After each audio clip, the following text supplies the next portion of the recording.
What do fairy tales, vengeful ghosts, flying witches, powerful wizards, and an English lord who actually assisted in the capture of the Scottish rebel William Wallace and personally witnessed a resurrection of someone he executed twice, all have in common?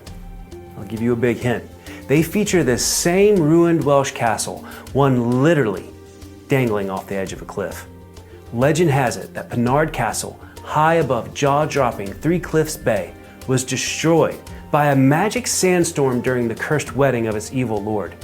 But while this place was the alleged site of a wedding gone epically bad, thankfully you and I are going to take part in a much greater wedding together. And the guest list is huge. And in this wedding, the Lord of all creation is waiting to take us in His arms and hold us close in His heart forever. And all you have to do is take the next step on the journey.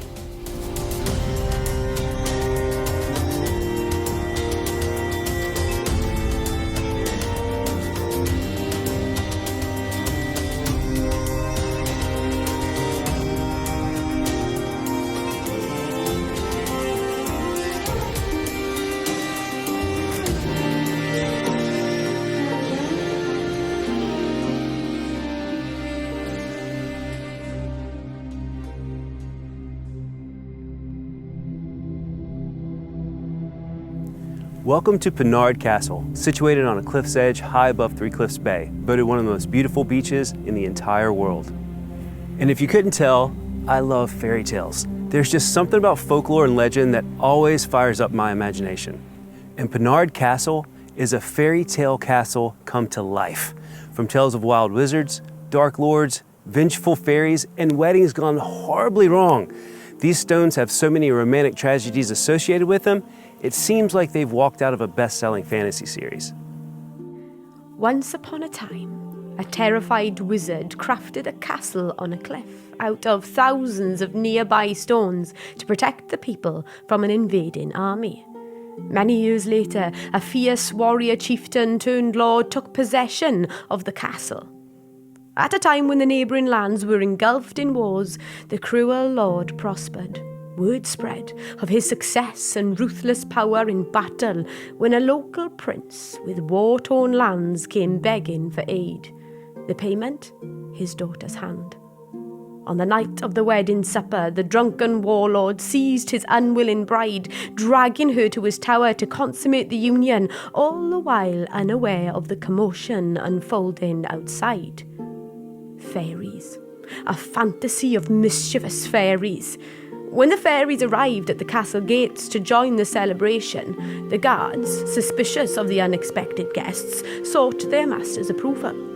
This interruption threw the lord into a drunken rage, and he ordered the visitors to be slaughtered. But before a hand was laid upon any of them, the fairies began to work powerful magic, conjuring a terrible sandstorm, pulling sands from as far away as Ireland to swallow the cliff-top castle and nearby village. The cruel lord and his people were buried alive, and nothing was left but mountains of sand and ruins.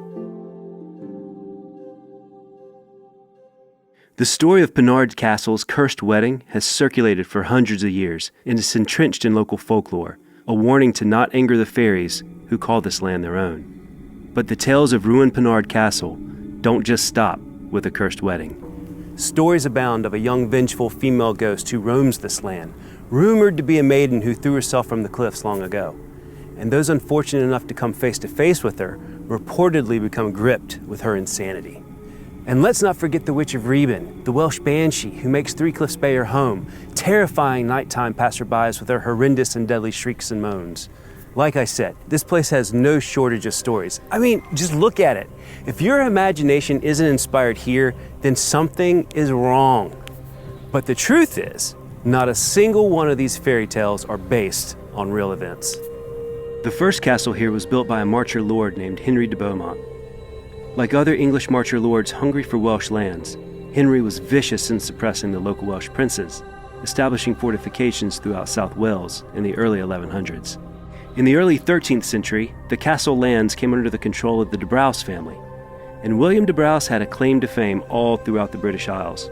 as one of the lords who captured the Scottish rebel, William Wallace, at the Battle of Falkirk. Not only was de Braose famous for capturing William Wallace, de Braose captured many Welsh heroes, including one by the name of William Cray, who de Braose had to execute twice and who is still resurrected the day after his final execution. And that's not just local legend, that miracle is actually on file in the Vatican archives. After taking control of Penard Castle, de Braose upfitted the walls with gate towers with the express goal of intimidating the Welsh. And while it wasn't a formidable castle, it did fulfill its purpose. Over its history, there's no record that Penard Castle ever tasted battle or siege. But the castle did have an enemy that would topple its walls: sand. The shifting dunes of the beaches below, timed with freak sandstorms that did originate in Ireland during the late 1400s, spelled doom for Penard Castle.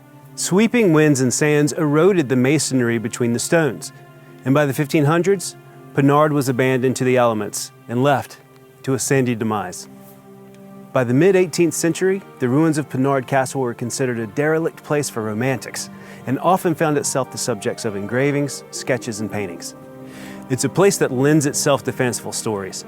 And as most people that visited here before didn't know the actual history of the area, these ideas, they came to be accepted as truth of sorts, particularly concerning the marriage of the evil lord and the fairy attack on the castle.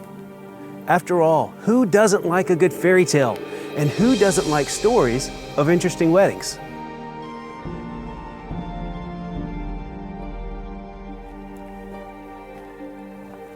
But while Penard Castle has become well known for its mythical wedding gone heinously bad, there's another wedding you may not know much about, one that actually has to do with you.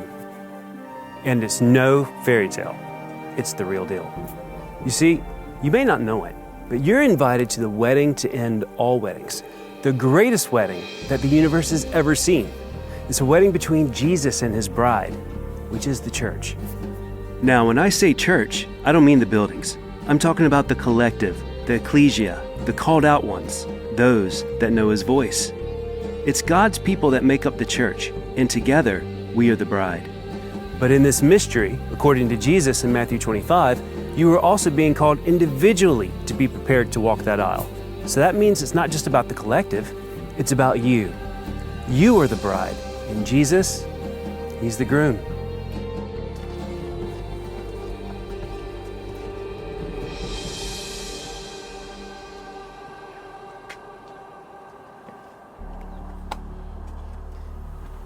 Jesus says the bridegroom. Sure, that sounds good, but come on, what does that really mean? Let's move past the head knowledge and slam this into your heart because it's important. And if you don't start getting this, your journey will never be what it could be. Think about it. Jesus as the groom and you as the bride. Knowing Jesus as a groom, a husband, I mean, it's one thing to know about Jesus as a savior and someone we're supposed to pray to and serve and all that stuff. And I'm not saying those things are wrong, but we're invited to know him deeper. We're invited to know Jesus as a bride knows the husband. And it doesn't get more intimate than that, does it? That's not the picture of Jesus we're used to. Religion has twisted our perception of Jesus, thinking his love is something that must be earned or worked for, and that we're being graded out on how hard we work and sacrifice.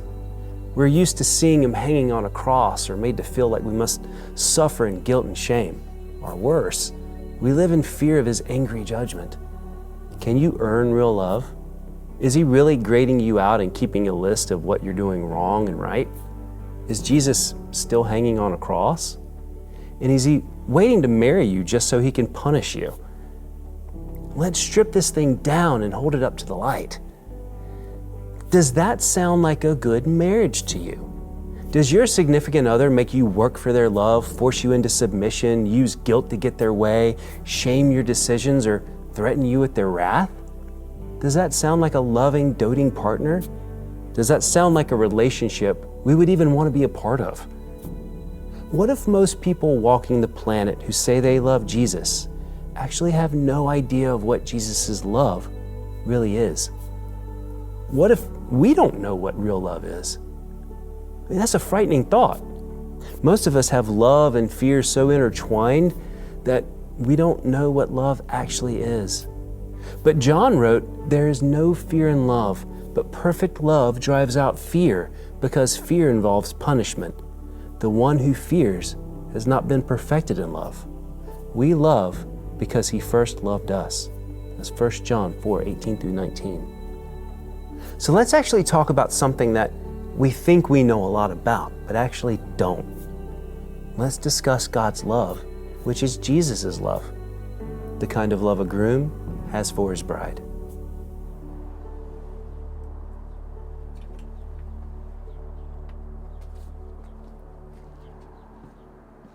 One of the concepts we have to grasp on our journey with Christ is that our modern translations of ancient Hebrew, Aramaic, and Greek, the original primary languages of the Bible, they often lack in their ability to carry the full weight of what the original writers of the text intended. Yet in Scripture, there are actually 5 words that are defined as love: 1 Hebrew, 4 Greek, each carrying a different connotation and specific meaning. There is ahava, a Hebrew word that describes emotionally intense bonds and covenantal relationships. Agapeo, a Greek word that means preferential and unconditional love, usually presented as of God himself, which isn't based upon the goodness of the person who receives it or in response to what they've done. This is the love that God has for his children. There's agape, similar to agapeo, and agape is love between people, love of people for God, and God's love for humanity as a whole. There's phileo, which is a Greek word that expresses the feeling of love, friendship, affection, and personal attachment. Phileo is not commanded as agape is, because feelings can't be commanded. They must be a natural flow from the heart. And finally, there's Philadelphia, which is the love someone has for a brother or sister, the love that members of the church body are supposed to have for one another. Now, these examples are just found in the Bible. In ancient Greece, there were 9 words that represented different forms of love that English speakers, we all attempt to group under one term: love. Now, why is this a big deal? Well, it's not a big deal. It is the deal. When you understand that when John wrote, "For God so loved the world" in John 3:16, and he used the word agapeo, you realize that John wasn't just using the word love to imply a feeling, like we do. John was saying God's love was unconditional towards the object of his affection, a constant, perfect love not based upon a whim, a love that sought after the best for all, even when the subjects of his love did nothing to deserve his love. You cannot earn it, and it never goes away. What changes is that when we begin to even partially understand this agapeo love, in as much as we could ever understand something so divinely miraculous, we can then begin to be able to receive and partake of that love. In fact, when John used the word agapeo in the context of 1 John 4:8, it translates as a love feast. God's love for us is like a yummy, luscious feast, where all the most desirous pleasures of the universe are placed on an endless table before us. And the right to take part of this agapeo, this marriage supper of God's affection, this type of love, it doesn't come from what we do, or how hard we work, or who we think we are. This love, this invitation to the spectacular marriage supper of the Lamb, comes from who He says we are, and from what His Son has done for us. When God promised that He would never leave us nor forsake us, He wasn't just making it up because it sounded eloquent. That is actually the love that He has for us. We're never alone, never separated, even when the world tells us otherwise, even when it feels otherwise. God is always there. Wow. That's absolutely remarkable. And it will flush away a lifetime of bad theology if you let it. This is the type of love that took the first century church's breath away. It was a completely new way to understand God's passion for humanity, personified in Jesus. The prophecy of His coming, His birth, His life, His death, His resurrection, and His sitting down at the right hand of the Father who adores His children. It's a love that could not, would not stay in the grave, and would defy the physical rules of life with supernatural power and expectancy. Even if your world falls apart, even if you're tortured, imprisoned unjustly, even if worldly circumstances begin to batter and bruise you, His love for you will not, cannot stop. His love is the foundation of everything for a true follower of Christ. This is a rock to build upon. Love is not an aspect of God. God is love, and love is so much more than what we've been taught. And God's love never changes. And this is the love of a perfect groom for his bride.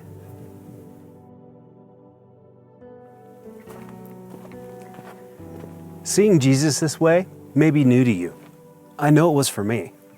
Even though I had grown up in Christian households, and I had read the Bible back and forth plenty of times, I didn't understand Jesus this way. Even after leaving the faith and coming back to it years later, I still didn't know him this way. I could argue, debate, revelate, preach, and pray with the best of them, but I still didn't understand his love this way, and in some ways, I didn't want to. Intimacy can be a scary thing for those of us that have been deeply wounded. It was easier to clothe myself in rules and rituals, dogma and judgment, than it was to open up my heart for the grandest adventure I could ever dream. I knew the scriptures. I knew what I had been told and taught, but I didn't have a true picture of his love. I had it locked in my head, but barely there in my heart. All I could see was my sin, my shortcomings, how often I missed the mark, how hard I was told I had to work, and how hard I was jockeying for position in the Christian world. In truth, I looked at my relationship with him as a worker bee, always wondering what his will for my life was and jumping from task to task. But that's not what he wants. He wants so much more. He wanted me to rest in him, with my head against his chest, just as his favorite disciple did when he walked upon the earth. And he wants that with you. And he wants you to see yourself the way that he sees you. And as far as his will for your life goes, his will is to be close to you and to know you. He even says, on that day, many will say to me, Lord, Lord, did we not prophesy in your name and cast out demons in your name and do mighty works in your name? And then will I declare to them, I never knew you. You can do all the amazing things in the world, but if you don't know him intimately, it's all hay and stubble. You can learn about his love all day, but if you aren't realizing that love personally and releasing it to others, it's all for naught. I can give you a book about beautiful churches. You can learn everything there is to know about them: height, dimensions, history, who worked on them, who designed them, all about the frescoes and paintings within them. Everything. Yet for all that knowledge, if you don't go to those places yourself and experience them, you don't know them. You don't know how they smell. You don't know how the dust catches the light at a certain time of day when the sun streams through their windows. You don't know the interplay of the shadows and light on the stones and wood, deepening the atmosphere. I can give you a book about love, and you can memorize everything there is to know about the book, but until you actually experience love for yourself, it's just stuff in your head. I can give you a book about God's love, and you can memorize everything, chapter and verse. But until you experience his love yourself, the love of a groom for his bride, and the love of a bride for the groom, then your interpretation of his love will always be through someone else's eyes. Until you know him as the groom, your view will always be askew. Our world is suffering because we don't read his incredible words through the eyes of true love, the love of a husband for his bride. There are many teachers and pastors who are amazing in their duties, but they don't know the love of the groom. There are many that say they love him and haven't experienced the fullness of his love because they haven't been shown how. They don't know it's possible to be so free. They don't know what resting in him looks like. He wants us to love him with all of our heart, soul, mind, and strength, and love others as we love ourselves. And that means all the way, moving into union with him as in marriage. And that's because marriage is an earthly model of a heavenly reality, the reality of Christ's love for his church. Did you think that it was a coincidence that Jesus' first public miracle took place at a wedding? His transformation of water into wine, the best wine available. It's symbolic of life recreated and raised up to new levels, the best possible, life given purpose and meaning. Two things becoming one. There's going to be a wedding, and it's time for you to journey down the aisle. And you don't have to go to fairy tale castles on windswept hills to get it. You are his. You've always been his. This is your true reality. The bridal chorus is sounded. The angels in the cloud of witnesses are standing, and they wait with expectation for your walk down the aisle. Your groom is waiting with outstretched hand. It's time for you to take your place and walk forward. Your journey has just begun.